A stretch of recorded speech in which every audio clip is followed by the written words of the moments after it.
Hello students, welcome to Hindi classroom by Shivani Rupam. ये video class 10 के students के लिए है जिनकी हिंदी पुस्तक का नाम है साहित्य सागर। इस साहित्य सागर के दो भाग हैं, एक कहानी भाग और दूसरा कविता भाग। आज हम सबसे पहले कविता भाग पढ़ेंगे जिसकी पहली कविता है साखी और इसके कवि हैं कबीरदास जी। हम सबसे पहले कबीरदास जी के बारे में जानेंगे। कबीरदास जी भक्ति शाखा के ज्ञानाश्री कवियों में से एक हैं। इनका जन्म स्थान तथा वर्ष के संबंध में कई प्रकार की बातें प्रचलित हैं। कुछ विद्वानों का मानना है कि इनका पालन पोषण एक मुसलमान दंपति ने किया है जिसका नाम है नीरू और नीमा। इनका जन्म संवत 1455 माना जाता है और इनके मृत्यु के संबंध में कई प्रकार के मतभेद हैं, किंतु अधिकतर विद्वानों ने इनकी मृत्यु 1495 मानी है। कबीरदास जी पढ़े लिखे नहीं थे। साधु संतों के साथ बैठ कर इन्होंने ज्ञान प्राप्त किया। इन्होंने साखियों और पदों की रचना की जिनमें एक निर्भीक समाज सुधारक का स्वर हमें सुनाई देता है। इन्होंने मूर्ति पूजा, ढोंग, आडंबर आदि का डटकर विरोध किया है। इन्होंने हिंदू और मुसलमानों दोनों को ही भ्रय आडंबर के लिए फटकारा है। कबीर की भाषा में अनेक भाषाओं के शब्दों का मेल है। अब हम कविता साखी की तरफ बढ़ते हैं जिसमें कबीरदास के दोहे हैं। उनका पहला दोहा है, गुरु गोविंद दोऊ खड़े काके लागू पाए, बलिहारी गुरु आपनो जिन गोविंद दियो बताए। इस दोहे में कबीरदास जी ने गुरु और भगवान दोनों की तुलना की है। क्या कहते हैं कबीरदास जी कि गुरु एवं भगवान दोनों की तुलना करके गुरु के स्थान को ईश्वर से अधिक बड़ा बताया है। कबीरदास जी कहते हैं कि गुरु का स्थान ईश्वर से बढ़कर है। कबीरदास जी कहते हैं कि मेरे समक्ष गुरु और भगवान दोनों खड़े हैं। मेरे सामने उलझन यह है कि इन दोनों में से किसके चरण स्पर्श करूं। स्वयं ही कबीरदास जी इस प्रश्न का उत्तर देते हुए कहते हैं कि मुझे पहले गुरु के चरणों में ही अपना शीश झुकाना चाहिए, क्योंकि गुरु ने ही ईश्वर तक पहुंचने का मार्ग बताया है। भाव यह है कि गुरु की कृपा से हम भगवान तक पहुंच सकते हैं, इसलिए गुरु का स्थान ईश्वर से भी ऊंचा है। उनका दूसरा दोहा है, जब मैं था तब हरि नहीं, अब हरि है मैं नहीं। प्रेम गली अति संकारी, तामे तो ना समाही। अब कबीरदास जी क्या कहते हैं?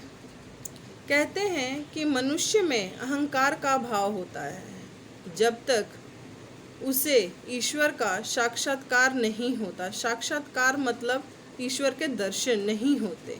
ईश्वर का वास वहाँ होता है जहाँ अहंकार यानी कि मैं की भावना नहीं होती है। अहंकार और भगवान दोनों एक साथ नहीं रह सकते। इसलिए कबीरदास जी कहते हैं कि प्रेम की गली बहुत तंग है, बहुत छोटी है, बहुत तंग है। उसमें अहंकार और भगवान दोनों नहीं रह सकते।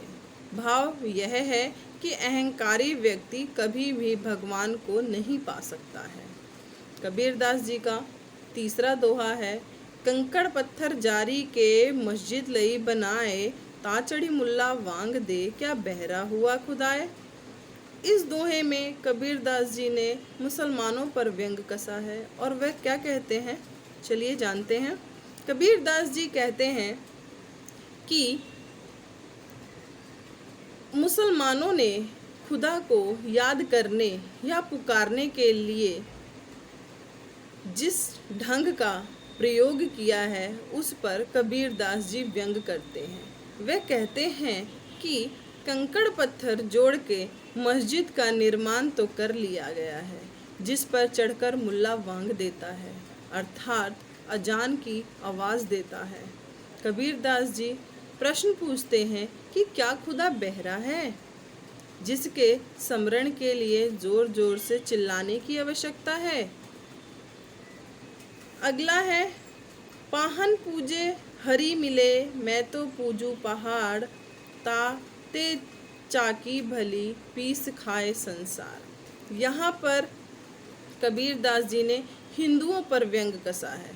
वह क्या कहते हैं? कहते हैं कि हिंदुओं की मूर्ति पूजा पर कबीरदास जी करारा व्यंग करते हैं और कहते हैं कि पत्थर पूजने से भगवान मिल जाए तो मैं किसी छोटे मोटे पत्थर को क्यों पूजूं, बल्कि पूरे पहाड़ को मैं क्यों ना पूजूं। कबीरदास जी कहते हैं कि पत्थर की बनी उस मूर्ति से तो यह चक्की ही अच्छी है, क्योंकि इसके द्वारा पीसा गया अनाज लोगों का पेट भरता है। कबीरदास जी ने यहाँ पर पत्थर को पूजने की जगह चक्की को पूजने का समर्थन किया है। नेक्स्ट है, सात समंदर की मसी करो, लेखनी सब बन राय, सब धरती कागद करो, हरि गुण लिखे न जाए।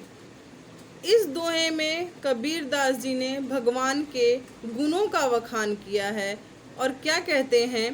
कहते हैं कि भगवान के गुण जो हैं वो अनंत हैं, उसका वर्णन नहीं किया जा सकता।